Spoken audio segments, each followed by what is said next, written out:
ഈ വീഡിയോ കാണും മുന്നേ നിങ്ങളൊരു യൂസ്ഡ് ലാപ്ടോപ്പ് അല്ലെങ്കിൽ റീഫർബിഷ്ഡ് ലാപ്ടോപ്പ് എടുക്കാൻ വേണ്ടി ശ്രമിച്ചാൽ എനിക്ക് നിങ്ങളോട് പറയാനുള്ളത് നാശത്തിലേക്കാ നിങ്ങൾ പോകുന്നത്. നിങ്ങൾക്ക് ഒരു ലാപ്ടോപ്പ് അത്യാവശ്യമാണ്, എന്നാൽ പുതിയ എടുക്കാൻ വേണ്ട പൈസ നിങ്ങളുടെ കയ്യിലില്ല.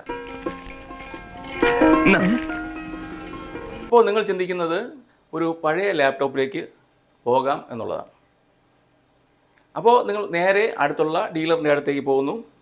അവർ നിങ്ങളോട് പറയുന്നു റീഫർബിഷ്ഡ് ലാപ്ടോപ്പ് ഉണ്ട്, അതുപോലെ തന്നെ യൂസ്ഡ് ലാപ്ടോപ്പ് ഉണ്ട്. അപ്പോൾ നിങ്ങൾ ചോദിക്കും എന്താണ് ഇതിൻ്റെ പ്രത്യേകത എന്ന്. അപ്പോൾ അവർ പറയും റീഫർബിഷ്ഡ് ലാപ്ടോപ്പ് പുതിയതുപോലെ ഇരിക്കും, യൂസ്ഡ് ലാപ്ടോപ്പ് പഴയതുപോലെ ഇരിക്കും. അപ്പോൾ നിങ്ങൾക്ക് ആകെ കൺഫ്യൂഷനാവും, ഏതെടുക്കണമെന്ന് നിങ്ങൾക്ക് സംശയം തോന്നും. അപ്പോൾ അതിനുള്ള സൊല്യൂഷനായിട്ടാണ് ഞാൻ വന്നിരിക്കുന്നത്. നിങ്ങളൊരു പഴയ ലാപ്ടോപ്പ് എടുക്കുന്നതിന് മുന്നേ നിങ്ങൾ ആദ്യം ചിന്തിക്കേണ്ട കാര്യമാണ് എന്ത് പർപ്പസിനാണ് നിങ്ങൾ പഴയ ലാപ്ടോപ്പ് എടുക്കുന്നത് എന്നുള്ളത്. അത് മാത്രമല്ല, നിങ്ങൾ എത്ര ബഡ്ജറ്റ് വരെ നിങ്ങൾക്ക് ഒരു പഴയ ലാപ്ടോപ്പിൽ സ്പെൻഡ് ചെയ്യാം എന്നുള്ളതും ആദ്യം നിങ്ങളെ മനസ്സിലുണ്ടായിരിക്കണം. ഇപ്പോൾ ഉദാഹരണത്തിന് നിങ്ങൾ സാധാരണ വർക്ക്, അതായത് ഒരു ഡാറ്റ എൻട്രി വർക്ക് ചെയ്യുന്ന ഒരാളാണെങ്കിൽ നിങ്ങൾക്ക് ഒരു യൂസ്ഡ് ലാപ്ടോപ്പ് എന്ന് പറയുന്നത് ഒരു അത്യാവശ്യമായിട്ടുള്ള ഒരു കാര്യമാണ്. എന്നാൽ നിങ്ങളൊരു ഗെയിമിംഗ് അല്ലെന്നുണ്ടെങ്കിൽ എഡിറ്റിംഗ്, അല്ലെങ്കിൽ നിങ്ങളൊരു വീഡിയോഗ്രാഫറാണ്, അല്ലെങ്കിൽ ഒരു യൂട്യൂബറാണ്, നിങ്ങൾക്ക് അതിൽ വീഡിയോ എഡിറ്റ് ചെയ്യണം എന്നുണ്ടെങ്കിൽ നിങ്ങൾ ഒരിക്കലും യൂസ്ഡ് എന്നുള്ള ലാപ്ടോപ്പ് വിഭാഗത്തിലേക്ക് പോകരുത്. അതുപോലെ തന്നെ മനസ്സിലാക്കേണ്ട വേറൊരു കാര്യം എന്ന് പറഞ്ഞു കഴിഞ്ഞാൽ നിങ്ങൾ ഏത് ജനറേഷൻ ലാപ്ടോപ്പ് വാങ്ങണം എന്നുള്ളതാണ്, അല്ലെങ്കിൽ എത്ര വർഷം പഴക്കമുള്ള ലാപ്ടോപ്പ് വരെ നിങ്ങൾക്ക് വാങ്ങാം എന്നുള്ളതാണ്. ഇപ്പോൾ 2026 ഇൻ്റലിൻ്റെ 13th 14th ജനറേഷൻ ലാപ്ടോപ്പുകൾ പുതിയത് അവൈലബിൾ ആണ്. അപ്പോൾ നമ്മൾ ഒരു 8th ജനറേഷൻ മുതൽ ഇങ്ങോട്ടുള്ള മേളിലോട്ടുള്ള ലാപ്ടോപ്പുകൾ യൂസ്ഡ് വാങ്ങാൻ വേണ്ടി ശ്രദ്ധിക്കുക. ഇനി പറയാൻ പോകുന്നത് നിങ്ങൾ ഏത് കമ്പനിയുടെ ലാപ്ടോപ്പ് വാങ്ങണം എന്നുള്ളതാണ്. ഇന്ത്യൻ മാർക്കറ്റിൽ Dell, HP, Lenovo, Asus, Acer, Samsung, MI ഇങ്ങനെയുള്ള കമ്പനികളെല്ലാം ഇവിടെ ലാപ്ടോപ്പ് വിൽക്കുന്നുണ്ട്. നിങ്ങൾ ഒരു യൂസ്ഡ് അല്ലെങ്കിൽ റീഫർബിഷ്ഡ് ലാപ്ടോപ്പിലേക്ക് പോകുമ്പോൾ നിങ്ങൾ ഒരിക്കലും നിങ്ങൾ വെറുതെ കിട്ടിയാൽ പോലും സാംസങ്, MI, അസൂസ് ഇതിൻ്റെ ലാപ്ടോപ്പ് യൂസ്ഡ് വാങ്ങാതിരിക്കാൻ ശ്രദ്ധിക്കണം. അതുപോലെ പ്രധാനപ്പെട്ട ഒരു കാര്യമാണ് ലാപ്ടോപ്പിൻ്റെ കീബോർഡിൽ അല്ലെങ്കിൽ കീപാഡിൽ പവർ ഓൺ ചെയ്യുന്ന ബട്ടൺ വരുന്ന ലാപ്ടോപ്പ് ഒരിക്കലും നിങ്ങൾ വാങ്ങരുത്. അഥവാ കീബോർഡ് കംപ്ലൈൻ്റ് ആയി കഴിഞ്ഞാൽ നിങ്ങളുടെ ലാപ്ടോപ്പ് ഉപയോഗിക്കാൻ പറ്റാതെ വരും. അതുപോലെ തന്നെ ലാപ്ടോപ്പിൻ്റെ ബാറ്ററി നല്ല ചെക്ക് ചെയ്ത് എടുക്കാൻ ശ്രമിക്കുക. ഇപ്പോൾ നോർമലായിട്ട് വരുന്ന ഒരു ലാപ്ടോപ്പിൽ ഒരു 1.5 മണിക്കൂർ മുതൽ 2.5 മണിക്കൂർ വരെ ചാർജ് നിൽക്കുന്ന ലാപ്ടോപ്പുകളാണ് യൂസ്ഡ് ലാപ്പിലുള്ളത്, പുതിയ ലാപ്പിലുള്ളത്. എന്നാൽ നിങ്ങൾ ആ ലാപ്ടോപ്പിൻ്റെ എത്രത്തോളം ശതമാനം ബാറ്ററി ചാർജ് നിൽക്കുന്നു, എത്ര സമയം നിങ്ങൾക്ക് വർക്ക് ചെയ്യാൻ പറ്റുന്നു എന്നതിൻ്റെ അടിസ്ഥാനത്തിലാണ് ഓരോ ലാപ്ടോപ്പിനും അതിൻ്റെ വില നിശ്ചയിക്കുന്നത്. അപ്പോൾ നിങ്ങൾ നല്ല ബാക്കപ്പുള്ള ലാപ്ടോപ്പ്, യൂസ്ഡ് അല്ലെങ്കിൽ റീഫർബിഷ്ഡ് ലാപ്ടോപ്പ് എടുക്കാൻ ശ്രമിക്കുക. ഇനി അടുത്ത് ചെക്ക് ചെയ്യേണ്ടത് ലാപ്ടോപ്പിൻ്റെ അഡാപ്റ്ററാണ്.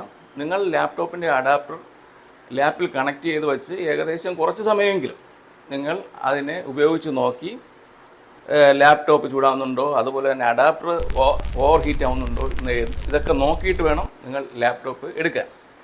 അടുത്ത് നിങ്ങൾ ചെക്ക് ചെയ്യേണ്ട ഭാഗം എന്ന് പറഞ്ഞാൽ ലാപ്ടോപ്പിൻ്റെ LCD ആണ്.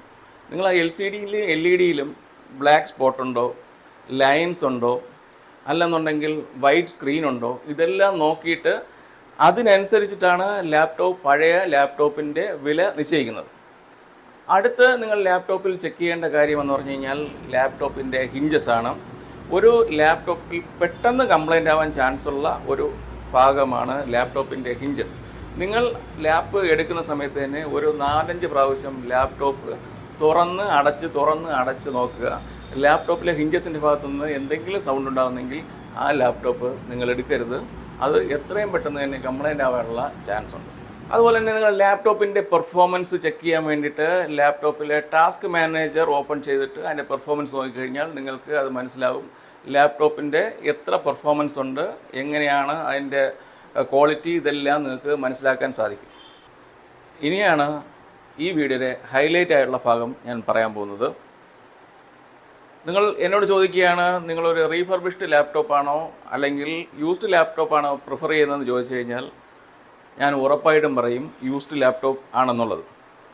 അപ്പോൾ നിങ്ങൾ ചോദിക്കും, അതെന്താ യൂസ്ഡ് ലാപ്ടോപ്പും റീഫർബിഷ്ഡ് ലാപ്ടോപ്പും എന്ത് വ്യത്യാസമുണ്ടോ എന്ന്? ഉറപ്പായിട്ടുമുണ്ട്. ഫസ്റ്റ് കാര്യം, റീഫർബിഷ്ഡ് ലാപ്ടോപ്പ് എന്ന് പറയുന്നത് കൂടുതലും വരുന്നത് കൊമേഴ്ഷ്യൽ സീരീസ് ലാപ്ടോപ്പാണ്. കൊമേഴ്ഷ്യൽ സീരീസ് ലാപ്ടോപ്പ് തന്നെയാണ്, അത് റഫായിട്ട് ഉപയോഗിക്കാൻ വേണ്ടി ഇറക്കിയിരിക്കുന്ന ലാപ്ടോപ്പാണ്. അത് വലിയ കമ്പനികളിലും കപ്പലുകളിലും ആണ് കൂടുതലായിട്ട് വോളിയം ലെവലിലാണ് അവർ അതിനെ സെയിൽ ചെയ്യുന്നത്. അതുപോലെ തന്നെ വളരെ 1 വർഷമോ അല്ലെങ്കിൽ 1.5 വർഷമോ 2 വർഷമോ ഉപയോഗിച്ചിട്ട് അത് അതുപോലെ തന്നെ കമ്പനികൾക്കോ അല്ലെങ്കിൽ അതിൻ്റെ ഡിസ്ട്രിബ്യൂട്ടേഴ്സിനോ എല്ലാം അവർ റിട്ടേൺ ചെയ്യും. ഇത് പല സംഭവങ്ങൾ, ഉദാഹരണം പറഞ്ഞു കഴിഞ്ഞാൽ ഇപ്പോൾ കപ്പലിൽ ഉപയോഗിക്കുന്ന ലാപ്ടോപ്പ് ആണെന്നുണ്ടെങ്കിൽ ഉറപ്പായിട്ടും അത് ഉപ്പിൻ്റെ സാന്നിധ്യം ഉണ്ടായിരിക്കും. ആ ലാപ്ടോപ്പ് അത് സർവീസ് സെൻ്ററിൽ കൊണ്ടുവന്ന് അതിനെ റെഡിയാക്കിയാണ് ഈ മാർക്കറ്റിൽ അവരിറക്കുന്നത്. ഇൻസ്റ്റാഗ്രാമിലും യൂട്യൂബിലും അല്ലെങ്കിൽ അതുപോലത്തെ സോഷ്യൽ മീഡിയ പ്ലാറ്റ്ഫോമുകൾ വഴി ഈ സമയത്ത്, ഈ കാലഘട്ടത്തിൽ ഇഷ്ടംപോലെ ആൾക്കാർ ഈ റീഫർബിഷ്ഡ് ലാപ്ടോപ്പ് പ്രൊമോട്ട് ചെയ്ത് വരുന്നുണ്ട്. പല കമ്പനികളും ആദ്യം വിൽക്കുമ്പോൾ മാത്രമേ കാണാറുള്ളൂ. അവരെല്ലാവരും 1 വർഷവും 2 വർഷവും 3 വർഷമൊക്കെ എല്ലാം വാറണ്ടി കൊടുക്കാറുണ്ട്. എന്നാൽ വിറ്റ് 1-2 മാസം കഴിയുമ്പോൾ ഈ കമ്പനിയെ തന്നെ കാണാതാവുന്ന അവസ്ഥയാണുള്ളത്. നിങ്ങൾ വാറണ്ടിക്ക് വേണ്ടി കടകൾ തോറും കയറി ഇറങ്ങേണ്ട അവസ്ഥയായിരിക്കും. അതുപോലെ തന്നെ കൊമേഴ്ഷ്യൽ സീരീസ് ലാപ്ടോപ്പിൻ്റെ ഒരു പ്രശ്നം എന്ന് വെച്ച് കഴിഞ്ഞാൽ, നമ്മുടെ ലോക്കൽ മാർക്കറ്റിൽ അത് സർവീസ് ചെയ്തെടുക്കുക എന്ന് പറയുന്നത് ഒരു രക്ഷയില്ലാത്ത കാര്യമാണ്.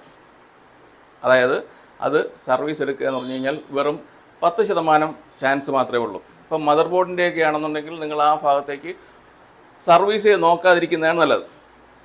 ഇപ്പം ഹാർഡ് ഡിസ്ക്, റാം അല്ലെങ്കിൽ സ്ക്രീൻ ഇങ്ങനെയൊക്കെ കംപ്ലൈൻറ്റ് വന്നു കഴിഞ്ഞാൽ നിങ്ങൾക്ക് അതിൻ്റെ പാർട്സ് സ്പെയർ ഈ ലോക്കൽ മാർക്കറ്റിൽ കിട്ടും. അതുപോലെ തന്നെ പ്രധാനപ്പെട്ട ഒരു കാര്യമാണ് നിങ്ങളൊരു സാധാരണ യൂസ്ഡ് ലാപ്ടോപ്പിനും റീഫർബിഷ്ഡ് ലാപ്ടോപ്പിനും തമ്മിലുള്ള പ്രൈസിൻ്റെ ഡിഫറൻസ്. ഇപ്പോൾ നമ്മൾ നോർമലായിട്ട് ഒരു 8th ജനറേഷൻ i3 ഒരു 10,000-12,000 രൂപയ്ക്ക് നമുക്ക് യൂസ്ഡ് കിട്ടുകയാണെന്നുണ്ടെങ്കിൽ, നിങ്ങൾ റീഫർബിഷ്ഡ് വാങ്ങണമെന്നുണ്ടെങ്കിൽ ഏകദേശം 25,000 മുതൽ 30,000 രൂപ വരെ നിങ്ങൾ കൊടുക്കേണ്ടതായിട്ട് വരും. മിക്കവാറും ആൾക്കാർ ഈ റീഫർബിഷ്ഡ് ലാപ്ടോപ്പ് എടുക്കുന്നതെന്ന് വെച്ച് കഴിഞ്ഞാൽ അതിൻ്റെ ഭംഗി കണ്ടിട്ടാണ്. നിങ്ങൾ ഒരിക്കലും ഒരു യൂസ്ഡ് ലാപ്പ് എടുക്കുമ്പോൾ അതിൻ്റെ ഭംഗിയല്ല നോക്കേണ്ടത്, അതിൻ്റെ പെർഫോമൻസ്, ഞാൻ നേരത്തെ പറഞ്ഞ പോലെ ബാറ്ററി, അതുപോലെ തന്നെ ചാർജർ, അതിൻ്റെ സ്ക്രീൻ, പിന്നെ നമ്മുടെ ഹാർഡ് ഡിസ്കിൻ്റെ ഹെൽത്ത്, ഇതൊക്കെ നോക്കി വേണം നിങ്ങൾ എടുക്കാൻ. കൂടുതലും ലാപ്ടോപ്പ് എടുക്കുന്ന സമയത്ത് നിങ്ങൾ SSDയോ അല്ലെങ്കിൽ NVMe ഉള്ള യൂസ്ഡ് ലാപ്ടോപ്പ് എടുക്കുകയാണെന്നുണ്ടെങ്കിൽ കുറച്ച് പെർഫോമൻസ് നിങ്ങൾക്ക് കൂടുതൽ കിട്ടാനുള്ള ചാൻസ് ഉണ്ട്. ഈ വീഡിയോ കാണുന്ന കുറച്ച് ഡീലേഴ്സ് എങ്കിലും വിചാരിക്കും ഞാൻ ഈ റീഫർബിഷ്ഡ് വിഭാഗത്തെ എല്ലാം അടച്ചാക്ഷേപിക്കുകയാണെന്നുള്ളത്. എന്നാലും ഒരു 80% കാര്യങ്ങളും 80% ലാപ്ടോപ്പുകളും റീഫർബിഷ്ഡുകളെല്ലാം എന്തെങ്കിലും തരത്തിലുള്ള പണി തരുന്ന ലാപ്പുകളാണ്. ഈ റീഫർബിഷ്ഡ് ലാപ്പ് കൊണ്ട് രക്ഷപ്പെടുന്ന ഒരേ ഒരു വിഭാഗം എന്ന് പറഞ്ഞു കഴിഞ്ഞാൽ ഡിസ്ട്രിബ്യൂട്ടേഴ്സ് മാത്രമാണ്. ഈ വീഡിയോ കണ്ടുകൊണ്ടിരിക്കുന്ന കുറച്ച് ആൾക്കാരെങ്കിലും ചിന്തിക്കുന്നതായിരിക്കും, ഞാൻ റീഫർബിഷ്ഡ് ലാപ്പ് എടുത്തിട്ട് 1 വർഷം അല്ലെങ്കിൽ 2 വർഷം 3 വർഷം ആയല്ലോ, എൻ്റെ ലാപ്പിന് ഒരു കംപ്ലൈൻ്റ് ഇല്ലല്ലോ എന്ന് ചിന്തിക്കുന്നതായിരിക്കും. എനിക്ക് നിങ്ങളോട് പറയാനുള്ള ഒരേ ഒരു കാര്യമാണ്, എത്രയും പെട്ടെന്ന് തന്നെ ഇപ്പോഴത്തെ ഓണം ബമ്പർ എടുക്കണമെന്നാണ് എനിക്ക് നിങ്ങളോട് പറയാനുള്ളത്. ഇപ്പോൾ നിങ്ങൾ ചോദിക്കുന്നത് വെച്ച് കഴിഞ്ഞാൽ, നീ ഇത്രയും പറഞ്ഞല്ലോ, അപ്പോൾ എന്താണ് യൂസ്ഡ് ലാപ്പ് എന്നുള്ളതാണ്. അപ്പോൾ യൂസ്ഡ് ലാപ്പ് എന്ന് പറഞ്ഞു കഴിഞ്ഞാൽ വേറൊന്നുമല്ല, നിങ്ങൾക്ക് അറിയാവുന്നതോ അത് നിങ്ങൾക്ക് പരിചയമുള്ളതോ ആയ ആൾക്കാർ ഉപയോഗിച്ച ലാപ്പ്, അല്ലെങ്കിൽ നിങ്ങൾക്ക് ഏറ്റവും പരിചയമുള്ള അടുത്തുള്ള ഷോപ്പിൽ വച്ചിരിക്കുന്ന അല്ലെങ്കിൽ അവർ വിൽക്കാൻ വച്ചിരിക്കുന്ന ലാപ്പ്. അത് മനസ്സിലാക്കിയെടുക്കേണ്ട കാര്യം എന്ന് വെച്ച് കഴിഞ്ഞാൽ, വീണ്ടും പറയുന്നു, അതിൻ്റെ പ്രൈസ്, പെർഫോമൻസ്, ഞാൻ നേരത്തെ പറഞ്ഞ കാര്യങ്ങൾ നോക്കി മാത്രം എടുക്കുക. മാർക്കറ്റിൽ പുതിയ ലാപ്പിനെല്ലാം വില റോക്കറ്റ് പോലെയല്ല, വേറെ എന്തോ പോലെ കുതിച്ചുയർന്നുകൊണ്ടിരിക്കുന്ന സമയമാണ്. അതിൻ്റെ പണ്ടെപ്പോഴോ ഇറങ്ങിയ ഒരു ലാപ്പ് അതിനെ റീഫർബിഷ് ചെയ്ത് പുതിയതിനെ കോമ്പറ്റേറ്റ് ചെയ്ത് ഈ മാർക്കറ്റിൽ വിൽക്കുന്ന യുവന്മാരെയൊക്കെ എന്ത് പറയണമെന്ന് എനിക്ക് സത്യമായിട്ട് അറിയില്ല. ആൾക്കാർ എങ്ങനെയൊക്കെ എല്ലാം, ഞാൻ പറയുന്നില്ല ആ വാക്ക്, പറ്റുമോ അങ്ങനെയാണ് ഇവിടുത്തെ ഡിസ്ട്രിബ്യൂട്ടർമാർ ചെയ്തുകൊണ്ടിരിക്കുന്നത്. ഈ നോൺ കൊമേഴ്ഷ്യൽ സീരീസിലുള്ള എൻട്രി ലെവൽ സീരീസുകളുണ്ട്, i3, 8 Gen, 9 Gen അങ്ങനെയൊക്കെയുള്ള യൂസ്ഡ് ലാപ്പുകൾ നിങ്ങൾക്ക് കിട്ടുകയാണെന്നുണ്ടെങ്കിൽ ഉറപ്പായിട്ടും നിങ്ങളുടെ ചെറിയ വർക്കുകൾക്ക് വേണ്ടി അത് വാങ്ങി ഉപയോഗിക്കുന്നതിൽ ഒരു പ്രശ്നവുമില്ല. ഇപ്പോൾ ഒരു സംശയം കാണും, റീഫർബിഷ്ഡ് അല്ലെങ്കിൽ യൂസ്ഡ് ലാപ്പ് വാങ്ങണമോ വേണ്ടയോ എന്ന്. ഇതിന് ഉത്തരം നേരത്തെ പറഞ്ഞ തന്നെയാണ്. നിങ്ങൾ ഈ പറയുന്ന കണ്ടീഷൻസ്, അതായത് ബാറ്ററി മുതൽ മദർ ബോർഡ് മുതൽ അങ്ങോട്ടുള്ള എല്ലാ കാര്യങ്ങളും ചെക്ക് ചെയ്ത് നിങ്ങൾക്ക് പൈസ സ്പെൻഡ് ചെയ്യാനുണ്ടെങ്കിൽ ഉറപ്പായിട്ട് റീഫർബിഷ്ഡ് എടുക്കുക. അല്ലെങ്കിൽ നിങ്ങൾക്ക് അത്യാവശ്യമായിട്ട് ഉപയോഗിക്കുന്ന നിങ്ങളുടെ ഒരു ബേസിക് കാര്യങ്ങൾ ഉപയോഗിക്കാൻ വേണ്ടിയിട്ട് എടുക്കുകയാണെന്നുണ്ടെങ്കിൽ നിങ്ങൾ ഒരു നോൺ കൊമേഴ്ഷ്യൽ സീരീസിലുള്ള യൂസ്ഡ് ലാപ്പ് എടുക്കുക. അത് കുറച്ച് വൃത്തി കുറവായാലും അതിൻ്റെ പെർഫോമൻസ്, സ്ക്രീൻ, അതുപോലെ തന്നെ ബാറ്ററി ഹെൽത്ത്, അഡാപ്റ്റർ, കീബോർഡ്, അല്ലെങ്കിൽ ഹാർഡ് ഡിസ്ക്, ഇതെല്ലാം നോക്കി ഇതിൻ്റെ പെർഫോമൻസ് നോക്കി എടുക്കാൻ വേണ്ടി ശ്രമിക്കണം. അപ്പോൾ അടുത്തൊരു വീഡിയോ കാണുന്നവരെ ഞാൻ പോകുന്നു. Bye bye.